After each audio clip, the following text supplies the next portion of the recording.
The fluorescent lights in that conference room buzzed louder than I remember. Or maybe everything just got quieter when my name came out of his mouth. Mitch. My boss's son stopped mid-sentence to look directly at me. 300 employees in the room, and he made it feel like an execution in a stadium. We're going to have to let you go. 31 years. That's how long I'd been the head chef and culinary director at Hargrove & Sons. Not Mitch, by the way. My name is Mitch Calloway, 54 years old.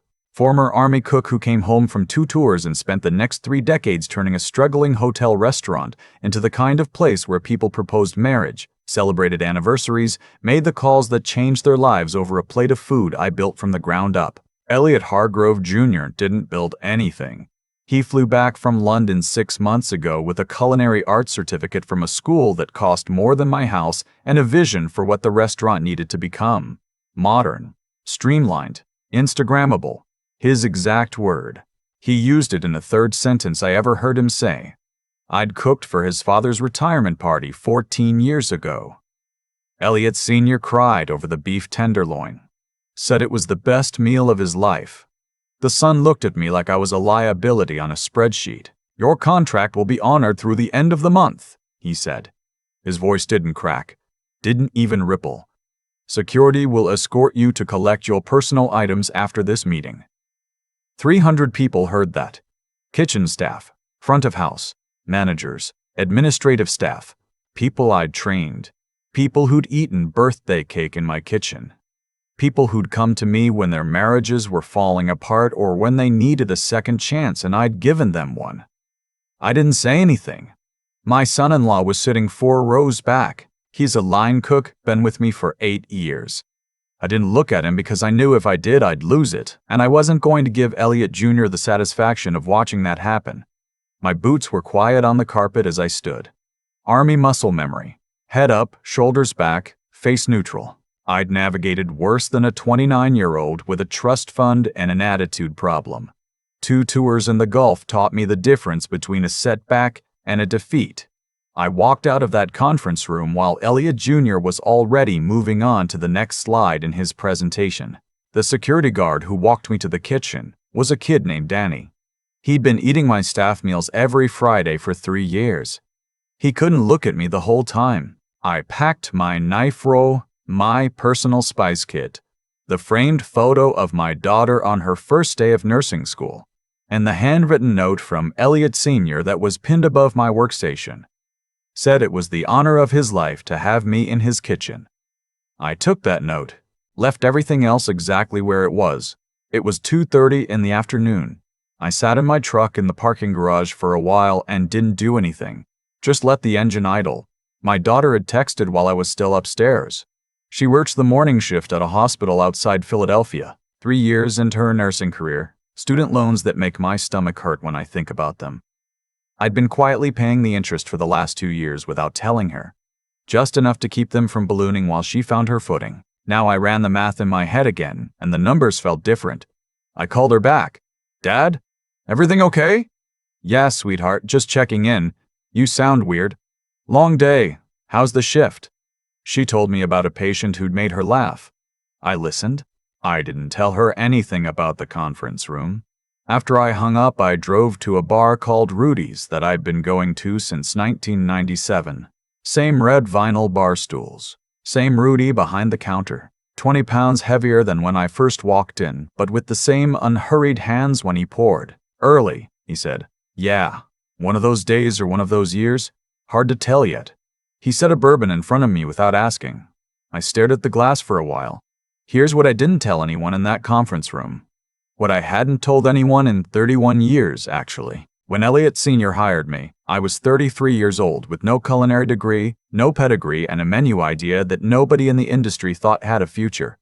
American comfort food elevated to fine dining standards. Not fusion. Not molecular gastronomy. Real food, made with real technique, sourced locally before local was even a marketing term. The hotel's investors laughed at the concept. Said Americans didn't want that. Said they wanted what they recognized. Elliot Sr. gave me the kitchen anyway. Said he'd rather bet on a person than a concept. What he didn't know, because the lawyers who drafted my contract were distracted and it wasn't standard practice at the time, was that the agreement I signed contained a provision that the culinary concepts, proprietary recipes, and menu architecture I developed would remain my intellectual property unless specifically transferred in writing. We added that clause because I insisted on it. Because I'd watched a chef friend get burned by a restaurant group that took his entire book of recipes and rebranded them when he left. 31 years, 47 signature dishes, 7 of which were the restaurant's top revenue generators. The beef short rib that had been on the menu since 1999. The roasted garlic bisque that food writers had called a regional landmark. The 3-layer honey cake with brown butter cream that people drove 2 hours to eat for their birthdays. All mine. Documented, filed, and protected under a contract everyone had forgotten existed except me. I didn't use that information as a weapon. Not for 31 years. Because Elliot Sr. ran a fair operation and I loved that kitchen and I was happy. Then his son came home from London. My second bourbon was half gone when my son-in-law called. His voice was low, like he was standing somewhere he didn't want to be overheard. "They called in the new executive chef," he said. "Some guy from Chicago, he's already in your office." "Okay." He asked Michaela for the recipe binders. Michaela was my sous chef. 17 years with me. She knew those binders better than anyone. What did she say? She gave him the technique manuals. Said she couldn't hand over the recipe cards without your sign-off. Good girl. She'd remembered. I'd told her once, years ago, not even as a serious conversation, more like a passing comment over prep work. I'd said those cards aren't hotel property. She'd filed that away somewhere. Tell her she did the right thing, Mitch. His voice dropped further. The new guy went to Elliot Junior. Junior's coming back down to the kitchen in about 10 minutes. I finished the bourbon. Rudy looked at me and I shook my head. Not yet. I pulled out my phone and called my attorney. We'd worked together for 12 years, mostly simple stuff, contract reviews, a lease dispute once.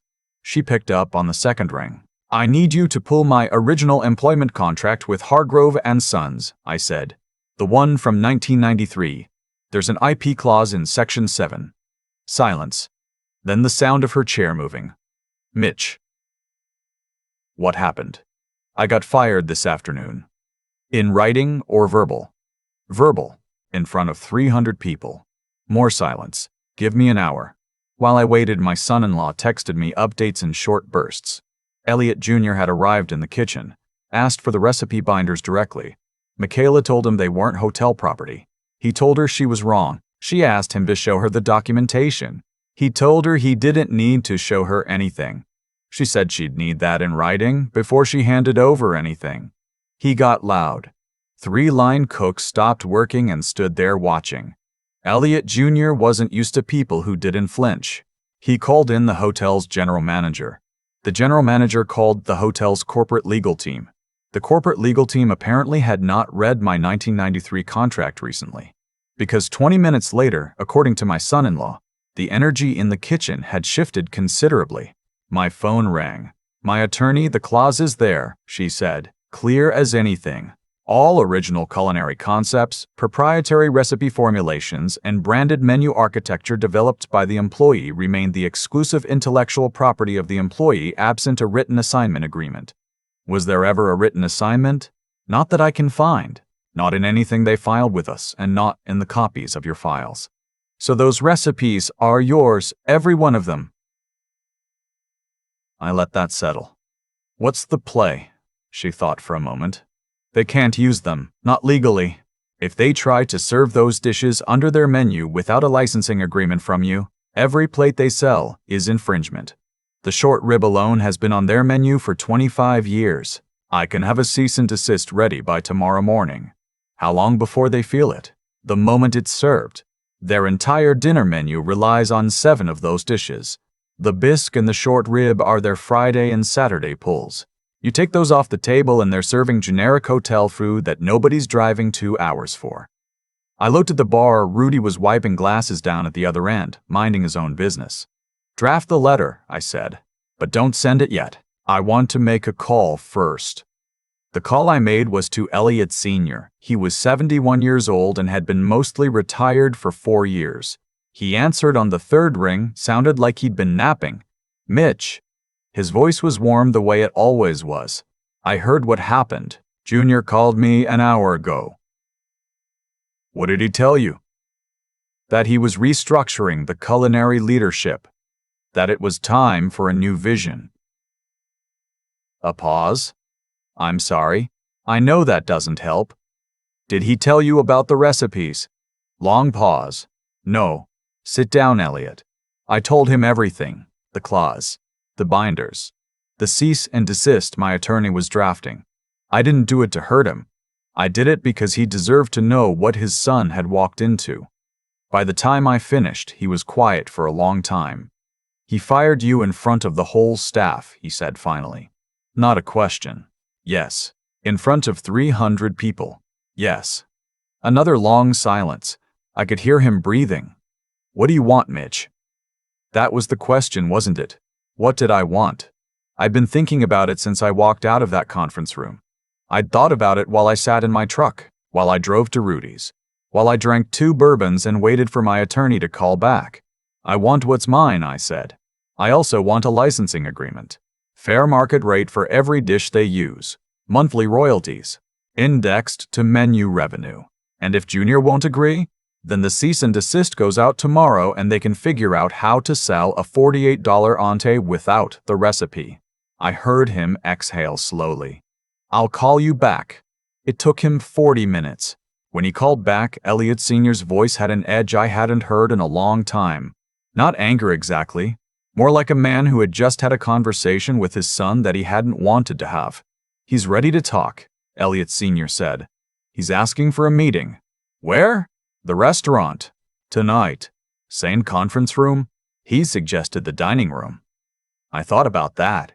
The dining room was mine in a different way than the conference room. I'd fed that room for 31 years. I knew every table, every sightline, every acoustic corner. I knew how the light came through the west windows at 6 in the evening and what it did to the room. Fine, I said. 7 o'clock. I went home, showered, put on the same jacket I wore to every important meeting I'd ever had. It had been my father's. Dark navy wool. He wore it to job interviews and to my mother's funeral. I wore it when I signed the original contract with Elliot Sr. in 1993. My wife was waiting in the kitchen when I came downstairs. She'd heard from my son-in-law. She hadn't called to ask questions, just texted twice to say she loved me. When I came downstairs, she looked at the jacket and then looked at my face. "You're okay," she said. Not a question. I'm okay. Do you need me to come? No. Stay. I'll tell you everything when I get back. She handed me a coffee for the road and squeezed my hand, and that was enough. The parking lot at Hardroven Sons was still half full when I pulled in at 5 to 7. The dinner service was running. Through the dining room windows I could see tables occupied, candles lit, the floor humming. Everything looked normal from the outside. Inside was a different story. My son-in-law had texted me an hour earlier that the kitchen was struggling. The new executive chef from Chicago had tried to run service with the technique manuals but without the recipe cards, and the proportions were off, and the timing was wrong, and the bisque had broken twice. 2 tables had sent it back. 1 table had left before their entrees arrived. I walked past the hostess stand. The hostess had worked there for 6 years. She looked at my jacket and then at my face and said, "Good evening, chef." I hadn't been called that all day. My throat tightened for just a second. "Evening," I said and walked to the table where Elliot Junior was sitting. He looked younger in the dining room than he had on the conference room stage. Smaller. His tie was loosened and there was something behind his eyes that hadn't been there that afternoon. I recognized it. I'd seen it on junior officers in the Army who'd overstepped and suddenly understood the distance between authority and competence. His father was there too, which surprised me. Elliot Sr. rose when I approached. I shook his hand. His grip was still firm. "Sit down, Mitch." I sat. Elliot Jr. looked at his phone for a second before putting it face down on the table. Stalling. "I may have moved too quickly this morning," he started.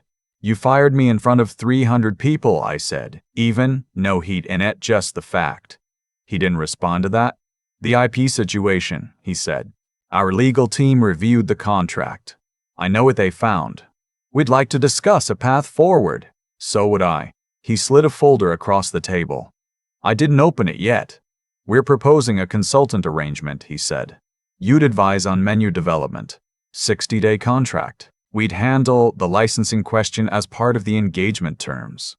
I looked at him, then at the folder, then at Elliot Sr., who was watching his son with the kind of careful stillness that told me this wasn't what Elliot Sr. had recommended. What's in this folder isn't a licensing agreement, I said. It's a buyout framed as a consultant deal. Elliot Jr.'s jaw tightened. It's a fair offer given the circumstances. The circumstances are that every significant dish on your dinner menu belongs to me. The circumstances are that you terminated my employment publicly and without cause in front of your entire staff. The circumstances are that you are currently struggling to serve dinner because the man you fired this afternoon is sitting across from you instead of standing in your kitchen. A table near the window laughed at something. Silverware clinked. The room kept moving around us. I don't want to be a consultant, I said. I want a licensing agreement. 47 dishes, indexed to menu revenue, paid monthly, for as long as those dishes appear on any Hargrove menu anywhere, plus a public reinstatement of my standing as the originator of this restaurant's culinary identity. Not a press release buried in a Monday morning news dump. A proper acknowledgement. That's not, Elliot Jr. started. Junior. Elliot Sr.'s voice was quiet, but it landed hard. His son stopped. Elliot Sr. looked at me. What does the acknowledgement look like? Staff meeting. Same room as this morning. You tell them what happened and why, and you tell them the food they've been serving for 31 years came from me and will continue to come from me under a licensing arrangement. Elliot Jr. pushed back from the table slightly. You want me to stand up in front of my staff and, yes. The word dropped into the space between us. He picked up his water glass, set it down. And if I don't? Then my attorney serves the cease and desist tomorrow morning, and we handle it in court. You can explain to your investors, your bank, and your dining public why the beef short rib you've been selling for 25 years is no longer on the menu. Elliot Sr. reached across and put his hand flat on the table between his son and me. Old gesture. Mediator's move. Junior, he said, do it. His son looked at him for a long moment, then at me, then at the folder in front of him, which now seemed like a different kind of document than it had been 5 minutes ago. Fine, he said. The staff meeting happened the next morning at 9. Same conference room. Not 300 people this time, maybe 120, whoever was scheduled for day shift or willing to come in early. My son-in-law was there. Michaela was there, standing near the back with her arms crossed, face unreadable. Elliot Jr. stood at the podium. He looked like a man who had not slept and had rehearsed this and still found it harder than he expected. Yesterday morning, I made a decision that I handled badly, he said. I terminated Mitch Calloway without adequate process and without full understanding of the legal and operational realities of this restaurant structure. He paused. The culinary identity of Hargrove & Sons was built by Chef Calloway over 31 years. The dishes that define this restaurant belong to him. We've entered into a licensing arrangement that reflects that reality.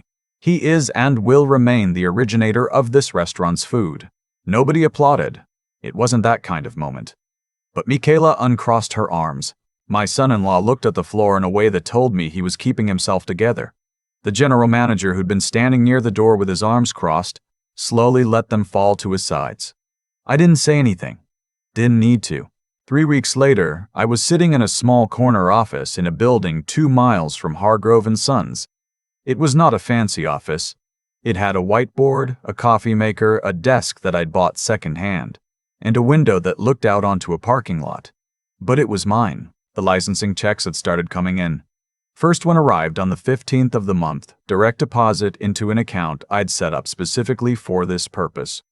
It wasn't a fortune, but it was steady and it was fair, and it had my name on it in a way that nothing at Hargrove had ever quite had. My daughter called while I was unpacking a box of cookbooks. Dad, I saw something online about you in the restaurant.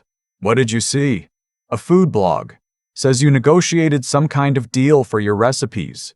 People in the comments are calling you a legend. A pause. Is that true? Mostly. How's the new thing going? I looked around the office. The whiteboard had 3 concepts sketched out, rough ideas for a pop-up dinner series I was planning. No investors yet, no staff yet, just the ideas and the quiet and the very particular feeling of a blank page. It's going, I said. Dad. Her voice softened. Are you okay? Really? I thought about that. I'm better than I've been in a while, I said. Don't worry about the loans, by the way. We're handling it. Dad, trust me on this one. After I hung up, I sat for a moment with the phone in my hand.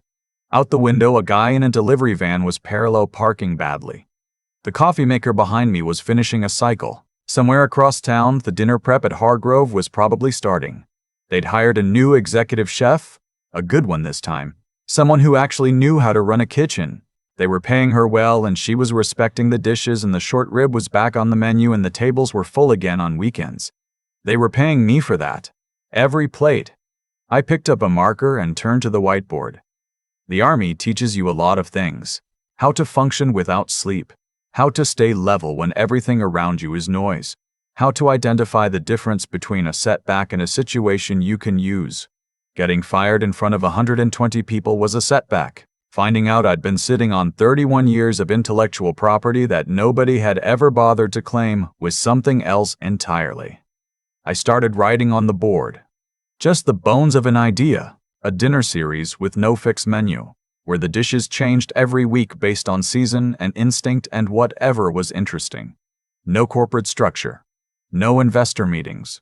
No Elliot Juniors. The first session was 6 weeks away. I had a waiting list of 40 people already from word of mouth alone. Some things you build, and someone else puts their name on. Some things you build and they quietly stay yours no matter who tries to own them. The trick is knowing the difference before you're standing in a parking garage running the math on your daughter's loan interest. I capped the marker, stepped back, looked at what was on the board. It was the beginning of something. Not the biggest thing I'd ever built, but this time everyone was going to know exactly who held the recipe.